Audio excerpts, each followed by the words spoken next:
So I'm going to begin, and if people come on a little late, that's totally fine. So first off, thank you so much for joining me today. I know it's Saturday, so it may not the ideal time for many, but I hope you do find this useful. So basically what I am talking about today is something called open pedagogy. And I guess before I start, if you feel free to, if you want to share, please do. If you don't, also totally fine. Share and chat out loud, whatever you prefer. I guess when you saw the kind of PFF flyer, however you heard about this, what was intriguing about the concept? What made you want to come? What do you want to learn about specifically? And if you know something about open pedagogy already, please, like, what do you know and what would you like to learn more about?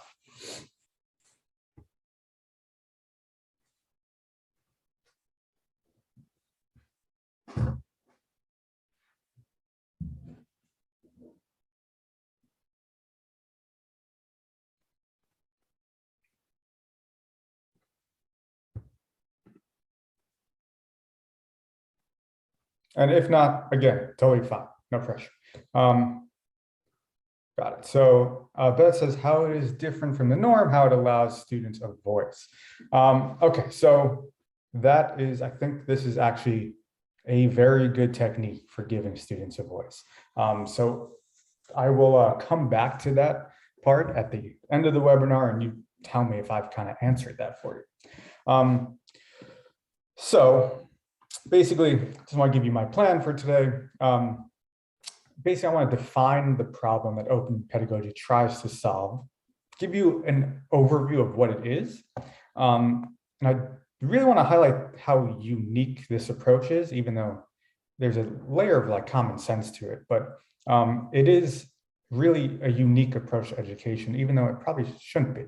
And then kind of give you step-by-step tips on how to implement it, which admittedly might be a little vague at times because it provides so much freedom to students. But so if you have questions about that, please feel free to let me know. If I can help in any way, I am more than willing to do that, obviously. Then I'm going to provide you a few additional resources and then wrap up. So that's kind of how I structured this. And again, if any questions come up along the way, which they may, feel free to throw them in the chat and I will do my best to answer them. Since there are so few people, if you just want to throw in chat, kind of take a minute to think about your classes as a whole. Just as a general guess, once that semester is ended, what would you say, what percentage of your classes gave you a final assignments that were useful beyond that semester, that you could still look back at and say, oh, that's kind of cool. That's something that I still find useful. I will say for myself, it's probably about the 0 to 5%.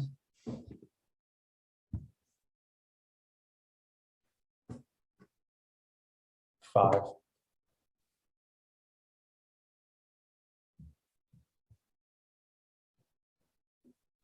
No.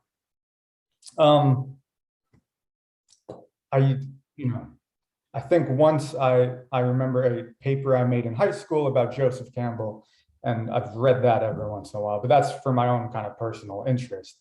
Beth, this is just for your own, your classes as a student. Do you remember any useful assignments beyond that semester? Oops. Oh, I see what you're saying. Yeah, maybe 5 to 10%. Yeah. Yes. So I really just bring up this question because in my view, this is the main issue open pedagogy tries to solve. So when we're thinking about the problem in education, I think for most of us, that is the case, that there is this really small percentage of assignments that we get, and we get a lot of assignments, but how often are they useful beyond that semester? Of course, they have use there. It's not to say they're useless, but there's a way to make them more useful. Okay, so open pedagogy really comes from that perspective about how can we really maximize the usefulness of assignments. And another thing is that often at the final assignment, and assignments just more generally, we often ask students to rely on memory and understanding and don't ask them to engage in more complex thinking. And in a lot of ways, it stifles creativity that a lot of students have and don't really have a way to express it. So that's another issue that open pedagogy tries to solve. And the creativity thing is maybe its biggest strength to me is when we try to make an inclusive classroom, we hope that we can kind of bring everyone's skills into the classroom and let them show that in some way. I think this is the biggest strength of open pedagogy. And I hope I can make that clear by the end of this. If I don't, please yell at me and specifically ask me how, because I think this is the key thing to take away. Okay, so, and again, if you still have no idea, please let me try to explain it more, and maybe someone else can really nail it down. But basically what it is, it's an approach to the classroom, and it's an approach to your assignments. It's tough to talk about this as a specific technique to some extent, because how this can manifest is in a bunch of different ways. But the key point here is, rather than having your students just create something and it not be useful beyond that semester, you're going to approach every assignment as, well, I want you to create something, but I want you to view it as a resource for either yourself or other people, whether that's outside of the classroom, if it's for future students. There's a variety of ways to do this. So I can say this is something I'm experimenting right now in my adolescent psychology class, and I actually just introduced it like last week. And it's my first time doing it, but what has become pretty clear is like right off the bat, my students were like super excited. And the reason I think is because I just made it so create a resource. How you want to do that is up to you. So with that kind of open framework, well, now all of their talents, all of their interests, not only can they kind of attack a problem they're interested in, but they can express it in their own way. All right, so as we discussed this, I heard people talk about pamphlets. Some people were really interested in making a podcast. Others really want to make poetry. So there's all these different ways you can make a resource. And so let's say the resource is made, and then what? Another key part of open pedagogy is that once that resource is made, we're going to focus on either building upon it, distributing it, or we're keeping it, we're collecting it, and we plan to give it out to other people. So that's pretty powerful in some ways, because not only are you kind of creating an assignment, you're creating a resource, but it's being put to use, which you don't get that many opportunities to do in school. It just doesn't happen that often. So again, what OER is, we're approaching assignments as a resource for students themselves and other people. All right, so that's kind of the approach you're going to take to assignments when we're talking about open pedagogy, to put it very simply. And again, I know that can be a bit broad, so I just want to stop here and just, are there any questions, lack of clarity for now? Okay, that's a positive.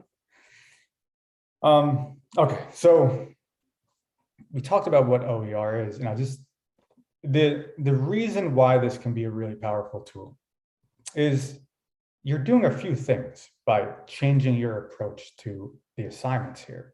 One, you're emphasizing experiential learning. So they're really taking what you've talked about and applying it and creating something. They're becoming more engaged in the material. It's necessary to create a resource of any sort. You're allowing students to be creative and however they feel fit. There's a lot of freedom and autonomy built into this approach to education.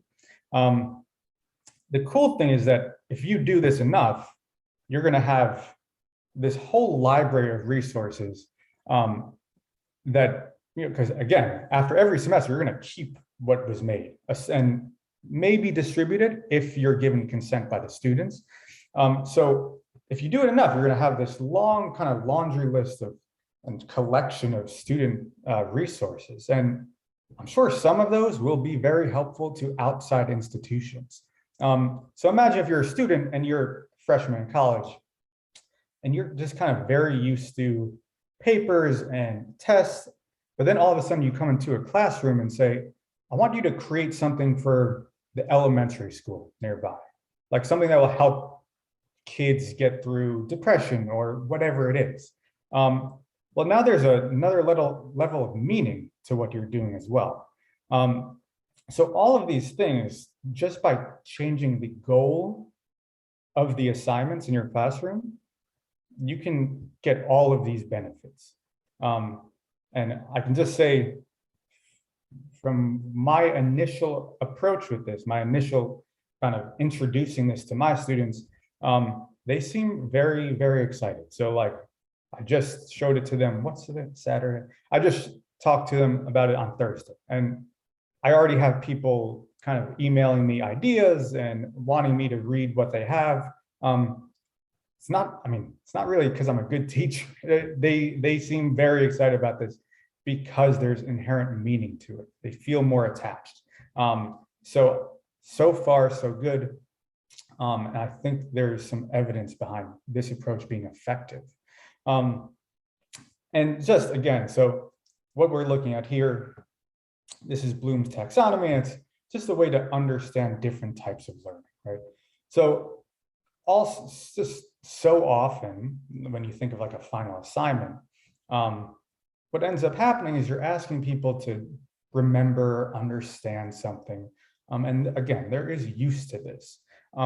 But you hope in your classroom when you're building your course that we're a bit more varied in that. That's not just understanding and remembering. And especially as a final project, you hope to engage in more complex thinking.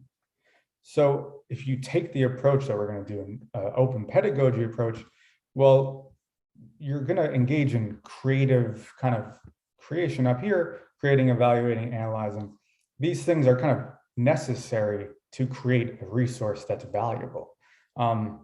So again, I think it's a kind of very interesting, effective approach. Okay, so before I talk about how to implement, again, just want to sit here a minute. Any questions about kind of what it is? Okay. So I've had teachers that have taken this approach and encouraged me to be even more creative. Think outside the box and invest more time and energy because I know that I will want to share this as with others as a resource. Thank you for sharing that. I have never had a teacher kind of use this approach with me. So when I heard about it, I was really intrigued because in the beginning, I said it's kind of common sense, but it never occurred to me that, and I guess when I was a student, never felt like I had the skills to create a resource about something I didn't know that much about. So as we go into this next phase, before you feel good enough to implement this, I think there's a few key considerations here that you may want to keep in mind. To create a valuable resource, it is undeniably the case that like you have to be very knowledgeable about the subject. So to become knowledgeable about something, there's some steps to get there. And then beyond the knowledge, well, you have to know how to create something.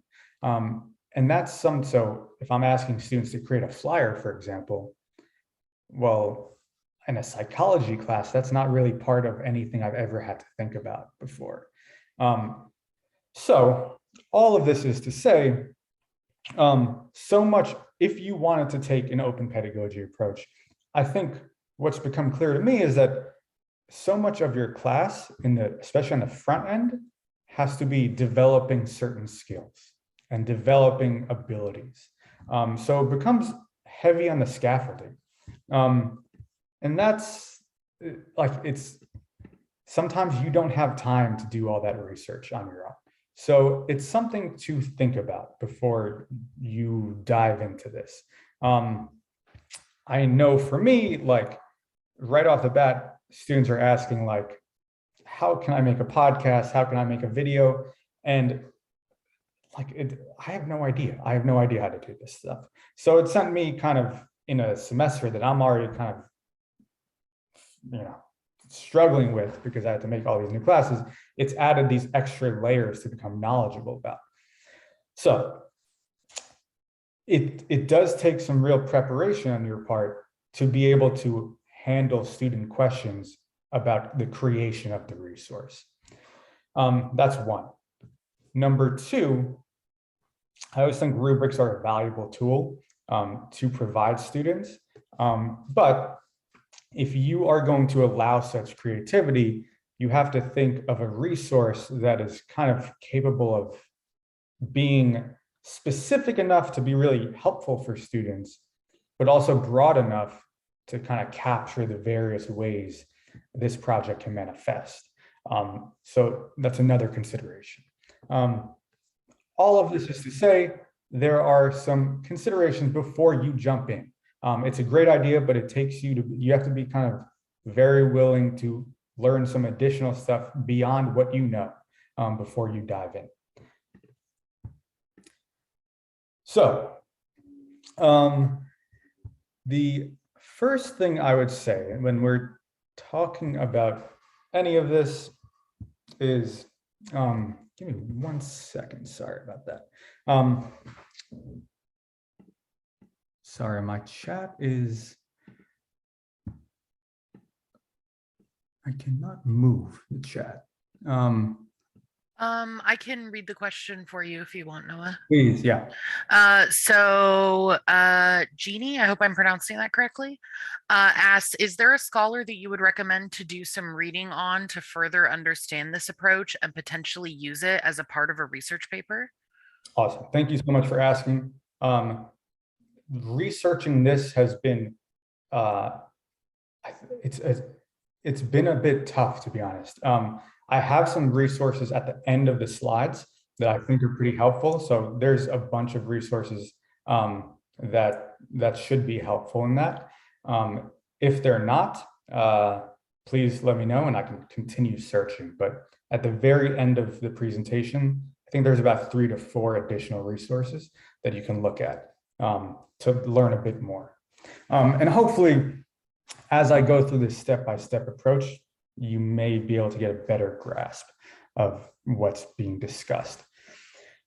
Okay, so I think, say we're ready to implement this, what do we do? And I think the first thing, you have to kind of, gauge student interest in what they want to solve. And then once you get there, well, you have to help them define the problem. And this can, for like my class, for example, a lot of these are freshmen in college. So what that requires then is learning how to research. And that goes a bit beyond what this class would typically ask from them. So I've built in kind of specific classes to help them know how to research these topics. And a key with this is, as they're kind of building this knowledge base, you have to be there because it's formative. You have to build towards understanding the problem. So before they make the resource, you have to constantly be giving feedback about you're in the right direction, you're not in the right direction, how can I help you? So again, it's going to be heavy on the scaffolding from the start. So that is key to know. So I think you just want to create constant check-ins with your students about, do they understand the problem well? Are they approaching this in a sensitive manner so that you feel good by the end of the semester to feel like, all right, this is going to be a valuable resource to other people. So again, heavy on the scaffolding. So do your students understand the problem they're trying to solve? Number two, so the key here is, so you understand the problem, now what? How do you want to express it? And you can do this in so many ways. You know, as I've researched this, I've seen other teachers take a variety of different approaches here. I've seen teachers ask their students to create their own like textbook chapter on a specific topic. Small pamphlets, which is, I think, a really valuable skill about learning how to identify the key information and then how to talk to the average person about that information. I think that's flexing a muscle that needs to be flexed a bit more in school. So I think that's a really good approach. Websites, films, podcasts, there's so many different ways to go about this. And students to varying degrees will show interest in a lot of these things. Yes, Beth. I was just going to say that this reminds me, I mean, looking back now, it probably was open pedagogy, but I was in one of Jean Nakamura's class. I was taking flow, and she had us work in groups to create a website explaining to others what flow was, and it really did help us become more engaged and more knowledgeable about the topic. I mean, that just occurred to me as you were talking. I'm like, oh, Yeah. that's probably open pedagogy. So yeah, I think that's a good, anyway, I think I've done this before. Yeah, thank you for sharing. Do you mind if I follow up with you on that? Yeah, sure. If I just asked you to reflect on that, how would you say, in what ways was that project more beneficial than, say, writing a paper on flow? You're asking me? Yeah. Oh, well, yeah. So it's like, I know how to write a paper, right? You know, introduction, body, conclusion. But then when she had us make a website and sort of gear it towards an audience that had no knowledge of psychology, no knowledge of flow, whatever, it really made us think about what were the main points we wanted to get across and to condense it into something that any audience could understand. So it really made you, think beyond, writing a paper about it, like, what do I really know about this subject and how can I convey it to someone else? If you can explain a topic, it knows you understand it better, Absolutely. Yeah. And my sense is that's where this approach is going to shine. If you, as you said, like, if you can explain something well to someone, it means you understand it pretty well because it requires you to simplify. So again, I really do think this is where this approach shines. And I mentioned one of the challenges here is learning all the different ways. How do you make a website? How do you create a short film? That's going to go beyond your ability often. So I found a faculty focus. I don't know if you've been to the website, but great teaching website. And they kind of talked about this approach a bit, and they provided all these resources about web design, using digital media, copyright laws. Again, I just want to emphasize this so much, like there's going to be so much scaffolding to this approach. So make sure you are prepared for that. So I just provided a few, and hopefully that is helpful if you choose to implement this into your own classroom. Number 3, and this is not necessarily required. So, but you can imagine if someone's plans to create a film or does a long form podcast or whatever it is, that's such a big task and requires so many different components beyond just a knowledge base that you could easily imagine this type of approach lending itself to a group project. This, for many students, is like the worst thing ever. Like, so many students hate group projects. So I think if we're going to implement this, well, we should know how to conduct a group project well. This becomes a key kind of, again, maybe you don't want to do the group project thing, but it's very possible that the scope of these resources end up bigger than one person can handle. So within this webinar, at least, I just want to go over some quick ways to make this a better experience for students.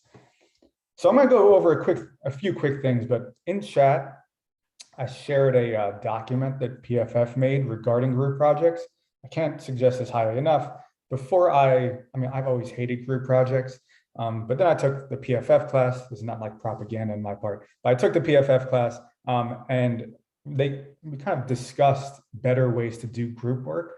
And it really changed my perspective on it. It was just a lot of ideas that, yeah, that makes sense. This is a better way to get around it. And what becomes, if we want to do group work, I think why a lot of students don't like it is because there's an uneven distribution of work. So some students feel like they're doing too much, others kind of just lay in the background and, you know, engage in some social loafing.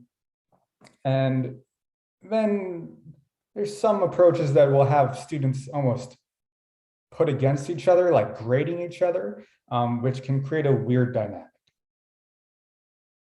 I think one of the best ways to do this is just from the start, have very clear roles and very clear expectations about what everyone is doing. This isn't groundbreaking, I'm sure. I imagine it's not, but I think this is from the start, what are people doing, and what are the expectations for that role? I think that helps a lot. Additionally, make sure you are checking in regularly. Another potentially good approach, are there specific skills that some people feel more comfortable in? So let's say you have a kind of big time extrovert in a group, and then another introvert. Well, maybe the introvert just feels a lot better about creating the slides, and the extrovert would love to go up there and present it. I think being open to that distribution can really help group work and make people not feel so uncomfortable doing it, and just have some way of accountability. I see the chat going off, so let me quickly take a look at it.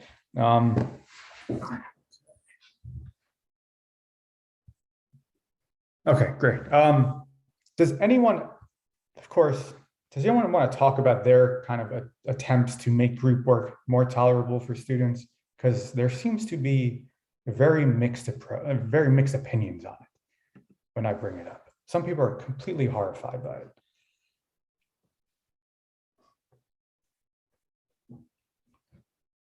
Well, if ideas come up, I am always more than willing, because every time I bring it up to my students, they want to run out of the classroom. So, okay.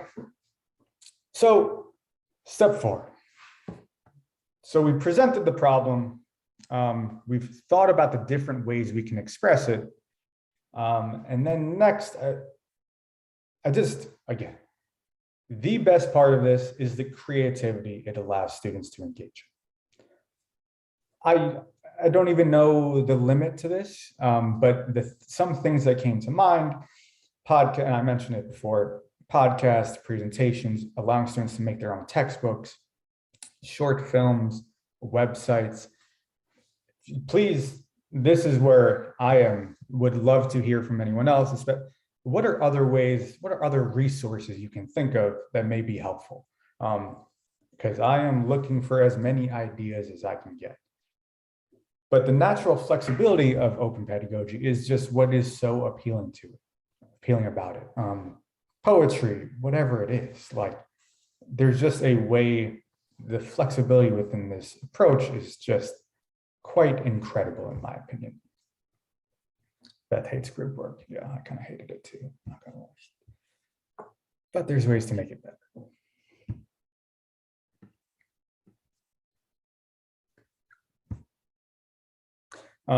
Okay. If you have any ideas for how to make a resource that I didn't mention, please throw it in chat because I am dying to think of more ways. Lastly, so again, another great part of this, the resource is made, you're at the end of the semester, now what? Assuming students are okay with you sharing it, collect it all. And the nice thing is this can be continually built upon. So you've done it for one semester, the following semester, you're doing the same thing. Well, you can show students, one, the great thing is you can model what it looks like, what a good resource looks like, so they have a better idea on how to do this. I think that's incredible for something so open. Modeling what a good resource looks like can be really, really effective, especially for younger freshmen, sophomores. They need guidance on this. So once you do it once, you'll have ways to show and model what the end product should look like.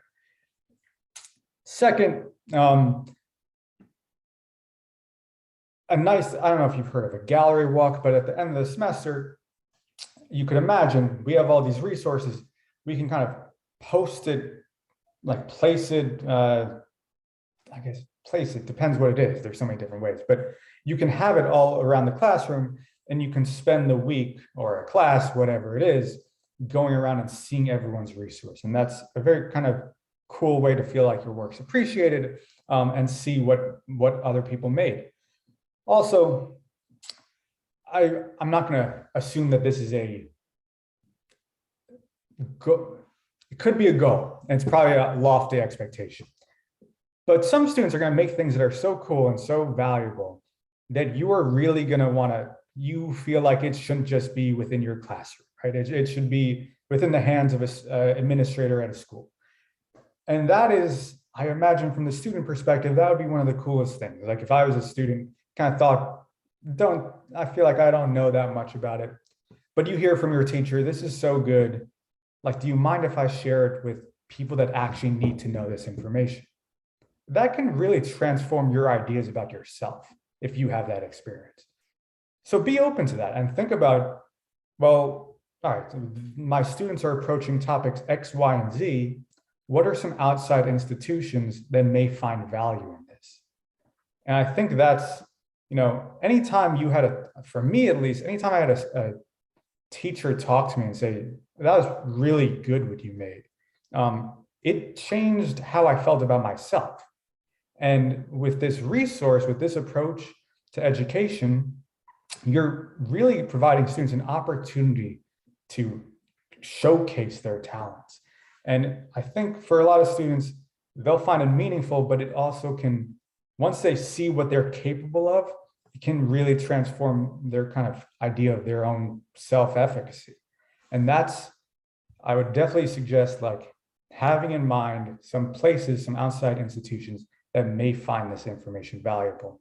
And assuming that you're kind of working and scaffolding along with them throughout the semester, there could be a decent amount of projects that fall under kind of that model and could help other people. So just quick summary, all right? One, most assignments in school do not serve that much of a purpose beyond that semester. Open pedagogy, again, is trying to solve that issue and ask every student to become a creator rather than a consumer. Why is it so effective? It's built-in kind of autonomy, co-creation, and creativity in the classroom. Another nice part is it can be passed down and distributed to outside institutions. But with all that said, I just do want to make clear, it is a lot of scaffolding. It's a lot of outside work that you're going to have to do if you want to implement it. And lastly, if you want to talk about it more, feel free to make a schedule of its own at PFF, or the resources I'm about to provide. Maybe those are helpful. However I can help, I'm here to do so. So I hope that was valuable to some extent. Any questions, comments before I launch a poll? We want to leave about 10, 15 minutes for discussion if that was, if anyone wanted to talk about it. I have a question about scaffolding. Yeah. Maybe I'm not understanding it correctly, but my idea of scaffolding is first you do something and then you work on top of that and then do something else and then build from that and do something else for the assignment or for whatever it is they're creating. Am I understanding that correctly, or do you have a different interpretation of or mean a definition of scaffolding that you are talking about? So I guess all I'm saying by scaffolding is that they're going to need your, maybe I'm not being strict to the definition, but they're going to need your help to get to certain milestones. And just when you're implementing this approach, more so than a paper or something, they're going to really need your help, because this is just a different approach to education. Not often in school do we have to sit there and make a resource.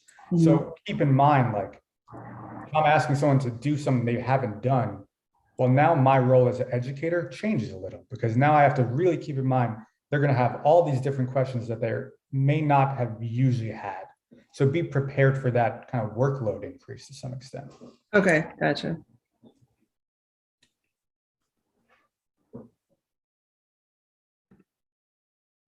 And finally, just a bunch of resources I found that may be helpful. I believe this has been shared. So yeah, Holly? Yeah, just briefly, when you were discussing the different types of like assignments or projects that one might give that can be, useful or interesting to the student, I think some of the things listed were like websites, podcasts, stuff like that.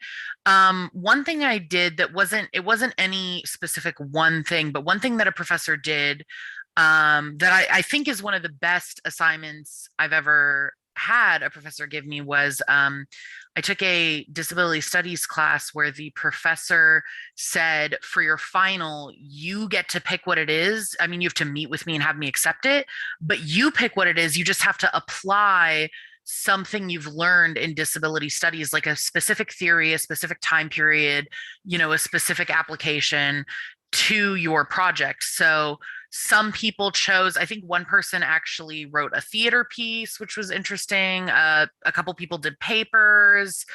Some people did like conference papers, so they could then go and use them for conferences. So that was, useful to them. So I thought that was really interesting. It wasn't one set thing that was useful for everybody. It was like everybody decide what is useful for you. And I really appreciated that. Thank you for bringing that up. And I just, in case that wasn't clear, yes, like, let students, whatever they're interested in, let them run with it. So I'm implementing something similar. So for the adolescent psychology, we're talking about emerging adulthood too. So what's an issue that you think about a lot? What captures your attention? Make a resource about it. It doesn't necessarily have to be something specifically we talked about in class, because you've lived either the experience of an adolescent, and many of my students are living the experience of an emerging adult. So you're experiencing it. What do you find valuable? What do you think about? And then make a resource about it. Help other people in that situation. That level of autonomy and creativity is absolutely one of the best ways to make an assignment. But again, as someone said in chat, it is challenging because there's so much freedom that you have to be able to handle that. That said, I imagine also you can kind of limit a few of them if you want it. You don't have to give them every option underneath the sun. And okay, so I'm going to launch a poll quickly. it's just asking you some basic information, the extent to which this was helpful. Your answers kind of help us get better. So please do participate if you could.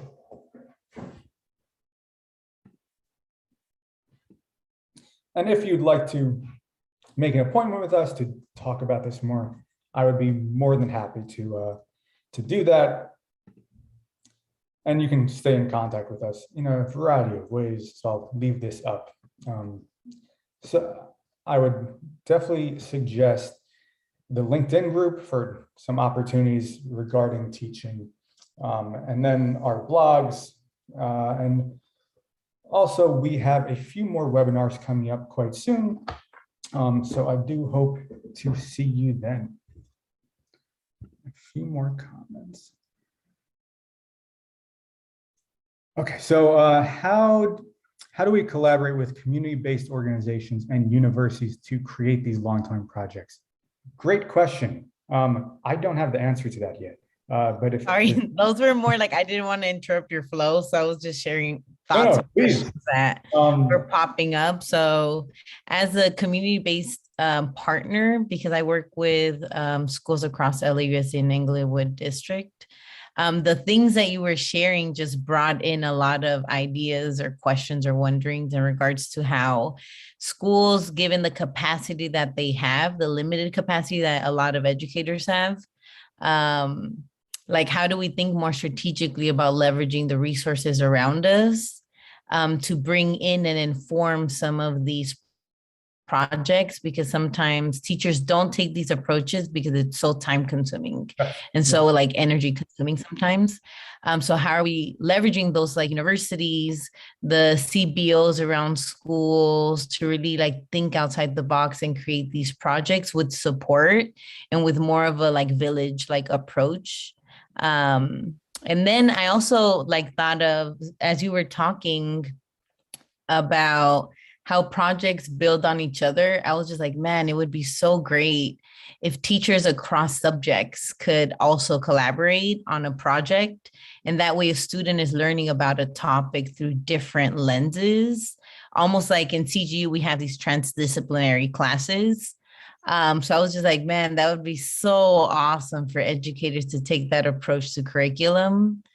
So those were just some thoughts that I had that I didn't want to interrupt your flow. So I was just like, let me just share them. There's no flow going on. No, these are really, really important questions. I haven't even thought of that second part, especially. But absolutely, there is a potential for that, right? But of course, a lot of educators have to adopt this. But I think there is a certain common sense approach to this. Feels like, yeah, this makes sense when you hear about it. I hadn't heard about it before. So I imagine, assuming a teacher is willing to put in all that front loading and be prepared to implement it, I would imagine, maybe I'm too optimistic about people, about teachers, but I imagine a lot of people would be willing to implement this. And of course, it lends itself so well to transdisciplinary thought. It really does. So I think that's a really important thing to think about. I'm sorry, go ahead. Oh, no, sorry. I was just going to say with the community-based organizations, like Noah said, it's a little bit of more work to set up those relationships in the beginning.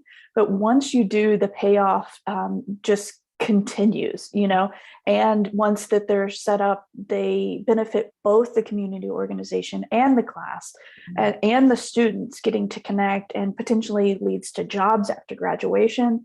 And so while it is a little bit more work up front, like the payoffs are just exponential.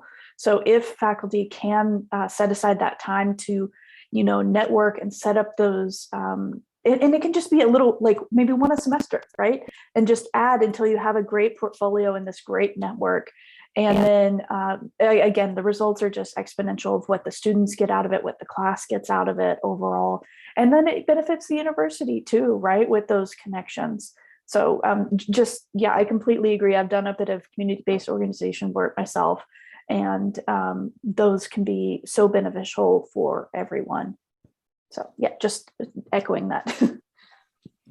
And Shelby, as you were talking, it's like, I guess what came to my mind is like, this is, if done right, and if we were to make those connections, which I don't have a great answer for how to do that. I wish I did.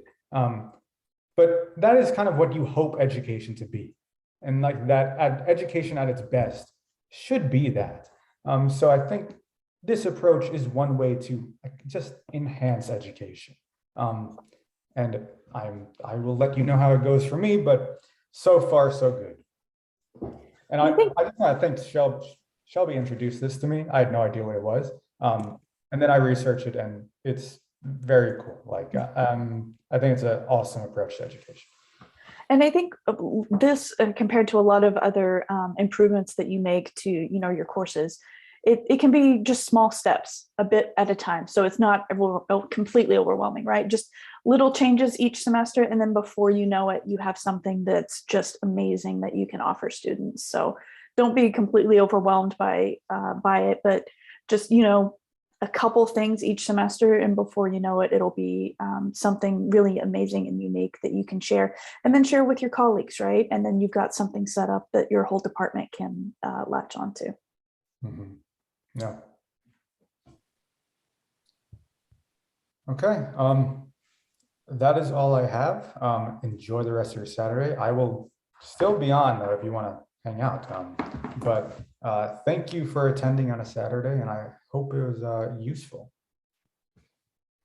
Thank you. Thank you. It was very useful. Thank you. Yeah, thank you. I definitely am a fan of this approach and didn't know what it was called. I just assumed it was a 21st century approach. I experienced it with a lot of professors at CGU, but I didn't know what it was called. So once you named it, I was just like, whoa, I need to figure out what resources Yeah. I can leverage. So I appreciate it. Thank you so much. Of course, my pleasure.